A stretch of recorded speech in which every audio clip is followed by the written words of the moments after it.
Rajahmundry railway station అభివృద్ధికి 271 కోట్ల నిధులు. ఎందుకంటే 2027లో గోదావరి పుష్కరాల నేపథ్యంలో రాజమండ్రి రైల్వే స్టేషన్ అభివృద్ధికి భారీగా నిధులు మంజూరు చేసిన కేంద్రం తొలుత అమృత్ భారత్ స్టేషన్ల అభివృద్ధి కింద 250 కోట్ల పనులకు టెండర్లు.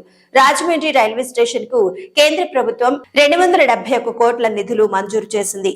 2027లో జరగనున్న గోదావరి పుష్కరాల నేపథ్యంలో కేంద్రం ఈ నిధులను మంజూరు చేసింది.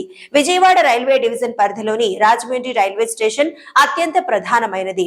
ఈ స్టేషన్ నుంచి నిత్యం వేలాది మంది ప్రయాణికులు విశాఖ, కాకినాడ, భీమవరం వైపు రాకపోకలు సాగిస్తుంటారు.